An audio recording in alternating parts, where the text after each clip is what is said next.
ये पीटी का एग्जाम नौजवानों का शोषण है।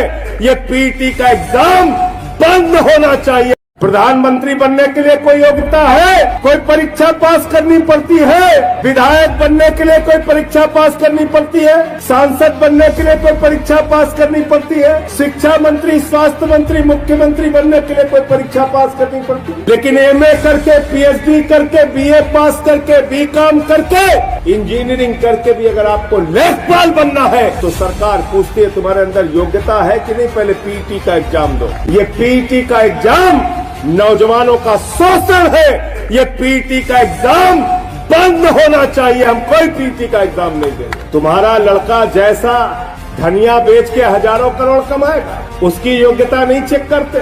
उसको बीसीसीआई का सचिव बना दिया, बेटा हजारों करोड़ क्रिकेट के नाम पे लूटो, अमित शाह के बेटे हो, चिंता करने की जरूरत नहीं। मुझे शर्म आती है उत्तर प्रदेश की आदित्यनाथ की सरकार पे, जो हमारे नौजवानों को जानवरों की तरह गाड़ी में भर के, बसों में भर के पिछले 2 दिनों से परीक्षा केंद्रों पर जाना पड़ रहा है।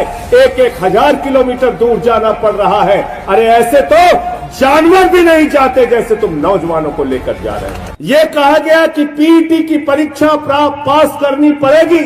युवाओं ने कहा क्यों पास करनी पड़ेगी? बोले तुम्हें अपनी योग्यता साबित करनी है। तुम लेखपाल बनने के काबिल हो कि नहीं हो, तुम क्लर्क बनने के काबिल हो कि नहीं हो, तुम अधीनस्थ चयन सेवा आयोग की भर्ती में सेलेक्ट होने के काबिल हो कि नहीं हो, पहले इसकी परीक्षा दो, तब लेखपाल की परीक्षा दे। पीटी की परीक्षा से कोई नौकरी नहीं मिलेगी आपको। पीटी की परीक्षा से इस उत्तर प्रदेश के नौजवानों को अपनी योग्यता साबित करनी है कि वो लेखपाल बनने के काबिल है।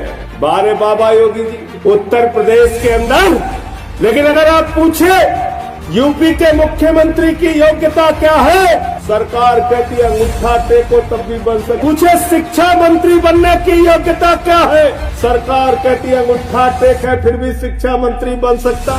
स्वास्थ्य मंत्री बनने की योग्यता क्या है, अंगूठा टेक है तब भी स्वास्थ्य मंत्री बन सकता। अरे उच्च शिक्षा का, विश्वविद्यालय का मंत्री बनने की योग्यता क्या है, अंगूठा टेक है फिर भी बन सकता है।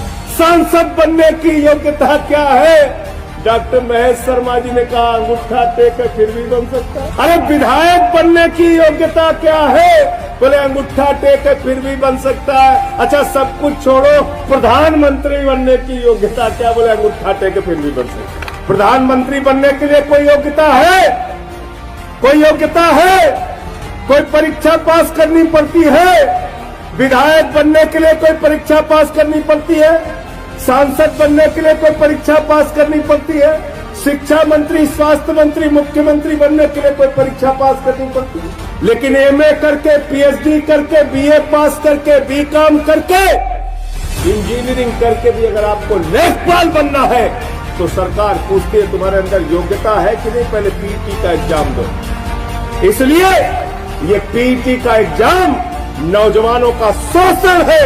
मैं चाहता हूं युवक विंग के लोग लखनऊ के अंदर आंदोलन करें, अनशन करें, प्रदर्शन करें, छात्र विंग के लोग इनके साथ मिलकर आंदोलन करें। ये पीटी का एग्जाम बंद होना चाहिए। हम कोई पीटी का एग्जाम नहीं देंगे। तुम्हारा लड़का जैसा धनिया बेच के हजारों करोड़ कमाएगा, उसकी योग्यता नहीं चेक करते।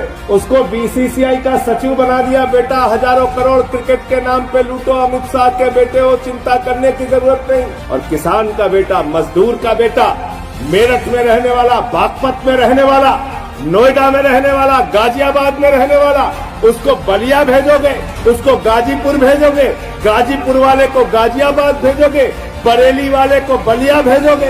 मुझे शर्म आती है उत्तर प्रदेश की आदित्यनाथ की सरकार पे, जो हमारे नौजवानों को जानवरों की तरह गाड़ी में भर के, बसों में भर के पिछले 2 दिनों से परीक्षा केंद्रों पर जाना पड़ रहा है। 1-1 हजार किलोमीटर दूर जाना पड़ रहा है। अरे ऐसे तो जानवर भी नहीं जाते जैसे तुम नौजवानों को लेकर जा रहे हैं। आदित्यनाथ जी, मैं पूछना चाहता हूं, नरेंद्र मोदी की रैली होती है, खाने का पैकेट देते हो, बस का किराया देते हो, ट्रेन का किराया देते हो। रैली होती है तो 5 स्टार का स्वागत देते हो, लेकिन जब नौजवान अपनी एक छोटी सी नौकरी के लिए परीक्षा देने के लिए जाता है, और परीक्षा भी नौकरी के लिए नहीं, नौकरी के काबिल है कि नहीं है इसकी योग्यता की परीक्षा देने जाता है, तो उसका शोषण करते। 200 रुपए फार्म के ले लिए बाबा जी ने। सोचो 37 लाख बच्चों ने अगर 2000 रुपए भी एवरेज खर्चा किया इस परीक्षा को देने के लिए, तो करीब करीब 740 करोड़ रुपए इस उत्तर प्रदेश के नौजवानों का लूट लिया गया।